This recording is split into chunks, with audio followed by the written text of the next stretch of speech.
I am from Estonia. I came here in 1997. There were actually missionaries in Estonia, and we were following them for about a year, and other teenagers were following them longer, and they asked us if we want to come here and maybe finish high school here and participate in like church activities and stuff. So we thought about it, and we thought it was pretty good idea. I came with a group of people who had church in Estonia, and I joined the church in '94, and there were missionaries from America, and after about 3 years, 2-3 years, the pastor decided like the Lord wanted her to come back here and bring, the young people from our church here to kind of like train them to do like missionary work and go to school. See what it was all about. So we were pretty young. I was 16. I was away, I think, 2-3 weeks from turning 17. So yeah, I haven't finished high school yet. Pretty much the first group of teenagers came a little before us, and half of the missionaries came back with them, and then we followed after them, and then pretty much everybody kind of moved from Estonia back to US.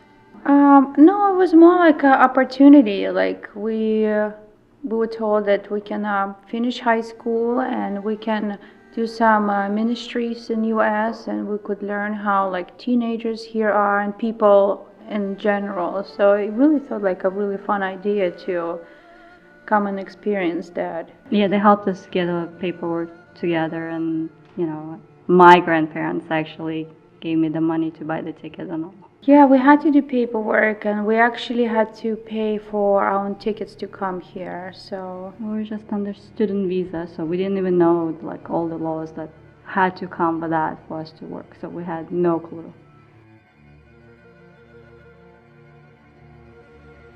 I don't know, it was very exciting. I mean, the flight was really long. It took us almost the whole day to even arrive, and then we were picked up and from New York, and it seemed really exciting. We were tired, but everything seemed really nice, and then they brought us to the house and we kind of went to sleep.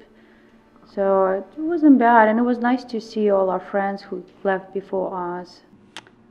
Well, we were picked up by, I can't remember who, but, from people from the church. And they took us to the house, which was in Severn. Back then we had a small house in Severn first. That's where we started out. And we kind of got there, it was in the middle of the night. So we kind of just went to sleep because we were like up probably over more than 24 hours. And I think there's another group that came after us a little bit. I think it was in total maybe 14 of us. So it was a pretty large group. I don't think we did much. First week was kind of just like adjusting, and later we find out we had to go to work. Like we knew that other kids were going to work, so that eventually, I guess a couple of days later, we kind of had to contribute to that and go to work and stuff. But for us, because we didn't really understand English yet, it seemed like okay, we were just settling in, and we were doing a little work there and there. And in Estonia we worked since we were 12, so for us it wasn't kind of a big deal. And at first it seemed like it was maybe okay that we didn't go to school right away, because we were kind of given an assumption that maybe we need to learn English first, which made kind of sense. Things were okay. Except after a while, yeah, things turned differently. Later, the tensions start growing, and then the pastor ended up buying this huge house, I guess like $1 million house, to give everybody a room. But then once we moved there, like everything kind of changed. Mm-hmm. It became very strict, and it was just, I don't know, it became really weird. The house was in Maryland, Woodbine, Maryland. We actually, a couple years later, my sister and I drove by there maybe once or twice to look at it. So Well, we were up at 5. We would go clean Barnes and Noble, and then we would go to school for, I guess, an hour, a couple hours. they set up a room for us in this Christian high school, and but instead of us attending classes with all the kids, they just kind of brought us in there to sit in the room for a couple hours in the morning, maybe a couple times a week, and we would do like a simple English, and that was pretty much it. And then we would eat and then go straight to work. So, and I think at some point the school started giving them issues that we weren't coming there as often or every day. So it was kind of more like to keep our visas going. It seemed like that's why they even started bringing us there for a couple hours. And then go clean apartments. We had different complexes, so we'd go from one complex to another, and we'd get home around dinner time. And then you had to clean the house after work. We were cleaning this huge house every day. If it would be one of those days, it would be a spot check where pastor wants to walk through the house, make sure everything is spotless and clean. You have to run around really quick, make sure everything is spotless and clean. Because if it didn't, you would be like punished, like standing next to your bed all night or something, or standing in the corner. It was just psychologically very overwhelming. It was like constant drive of somebody watching behind your back, and I mean it seemed long because we never really had a break. It was like constant every day. They told us if you didn't like, you can go back home, and nobody really wanted to go back home. It's not like it was bad in Estonia, but we saw something here, so the opportunity here, so we kind of wanted to, I guess, explore more and see what else was out there. When we started doing more jobs, we did a lot of cleaning jobs and then like some furniture installation and painting. When we started doing that more often, like on daily basis, we were told that we couldn't talk to anybody, that we couldn't tell them what are we doing here, and they wanted us to wear heavy makeup and like perm my hair to make us look older. So eventually it's starting to get to the point like, why is it so weird? And then later the tension in the house grew to where people who didn't go to work were under constant supervision at home. Like you couldn't sit down not even for a second. Like it would be like they would split up. Okay, you have to do this, you have to do this, you have to do this. You couldn't even like sit down to read a book or anything. I think the only day off we had was Sunday, and that's after we would get up and cook for everybody and do church, and then we would have a couple hours to ourselves where we could actually get out of the house a little bit. It got to the point where they said, if you don't like it, you can just go home. We can send you home. And that was like their say for everything. And then another thing, we weren't allowed to write to our relatives or whoever still had parents what's going on here. So we basically and I'm pretty sure most of us didn't write anything. So it would be strange to come home and people would say, well, why?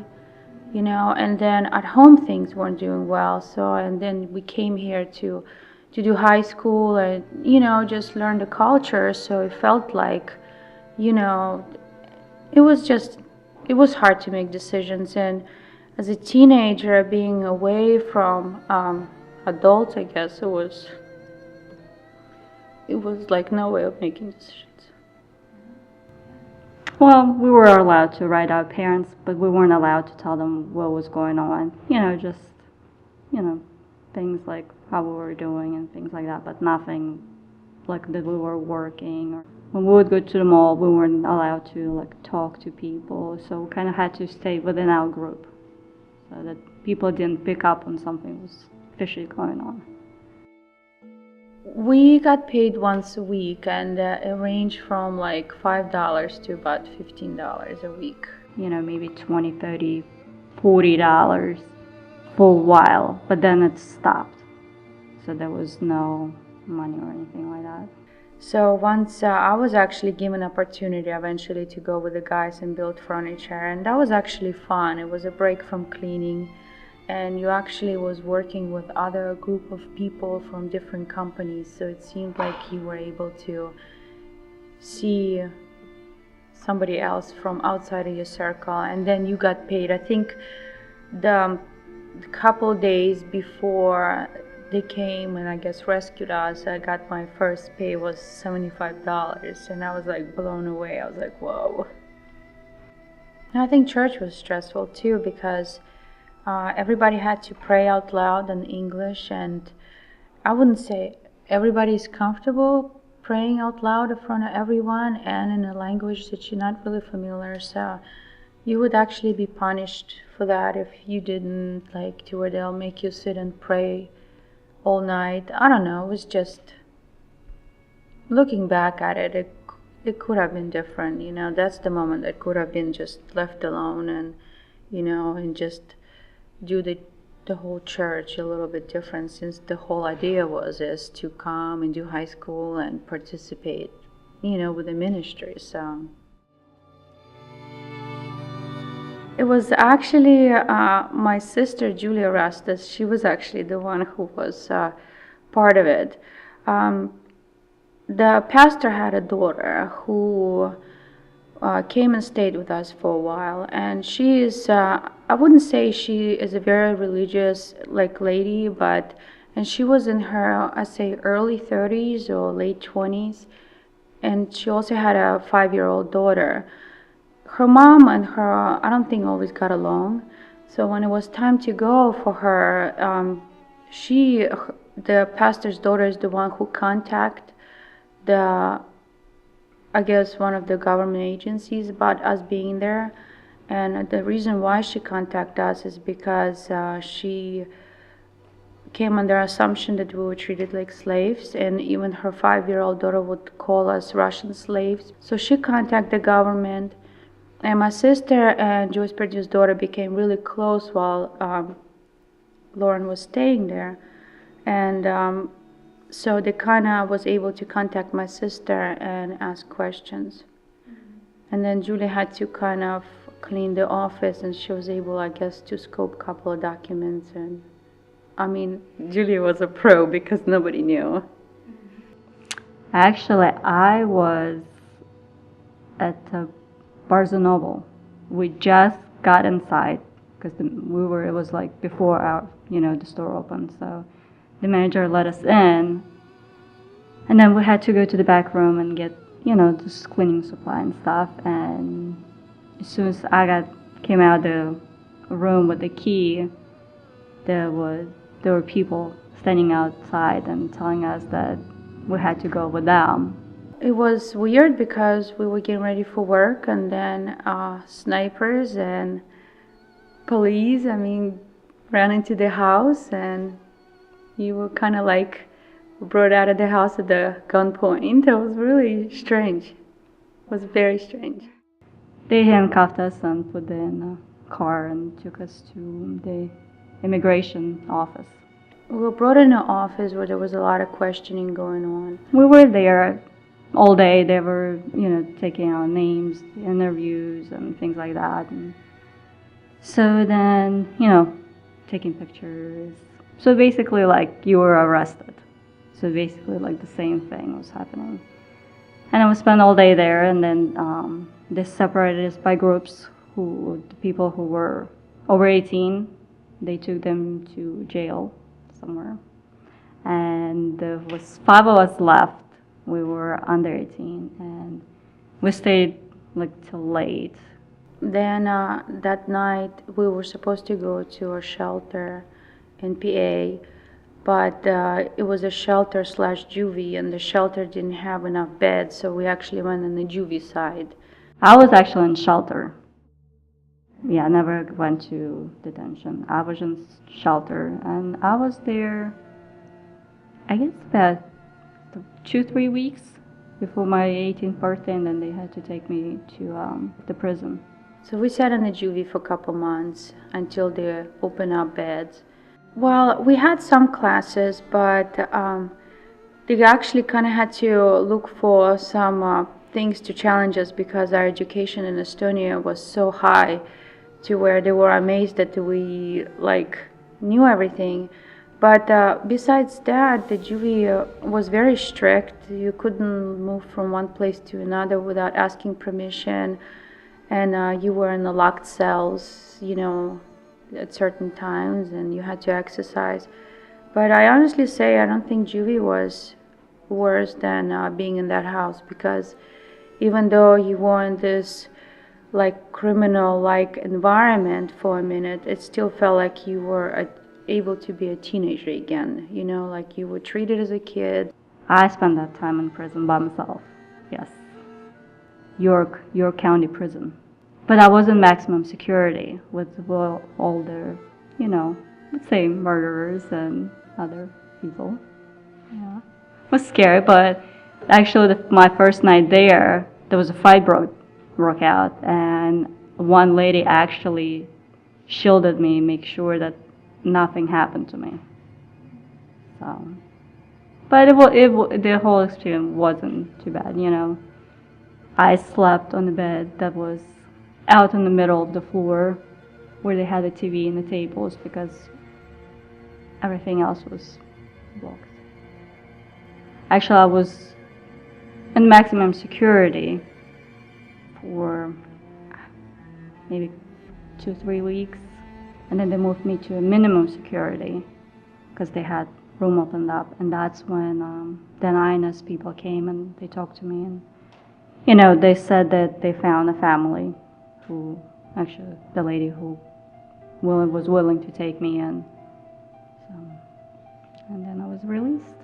So INS focused on getting her out first, so they were able to find a family for her. And after she stayed with her for a little bit, the family decided to take my sister and I. Well, we lived with the lady for a while, and then she was willing to take the twins, Rita and Julie, with us. So it was, 3 of us stuck together for all those years. We're still together till today. And we came to this family. It was a lady. She was very Christian. She was married to like an elderly man, and she had 2 young kids. So it was good. And then we started going to church, Master's Commission. So that was pretty cool too. It seems like the things were better because it was odd, but better because you were able to be like a teenager again, and you were able to be around other people. However, being excluded from everyone for a year, I say it was hard to communicate or fit in or even just be part of something, because you felt at some point kind of lost. Then you had to deal with other people's emotions, like some would say, poor you were such a victim, and that would start making you feel sorry at some point for yourself, which is definitely not a way to deal with the situation either. And then you would have people who would look at you and say, how could you say anything about these Christian people, that you should be thankful you're here. I had somebody even made a comment that you should be thankful you don't have to stand in line for bread or something like that. So it felt like you were tossed between multiple opinions, and while you were trying to figure out who you were at the same time, because internally after some time you kind of started to get angry with yourself and the people. You feel, how could they do this to you? And then you feel angry with yourself because it's like, how could we not speak up for ourselves and try to deal with this? Was a little hard. Now as an adult, I know like they had such a psychological power over you, and being away from anybody who could give you advice, because we were 16, 17. I wouldn't say we had the best common sense of the things either. So now looking back, I understand why we didn't speak up and why we followed and why we just did what we were told. But back in the day, it was hard to get peace with it, because later when you find out at some point you did have some rights to say no, you did have a right to get away from the house and contact somebody to deal with this, and which thank God somebody eventually did. So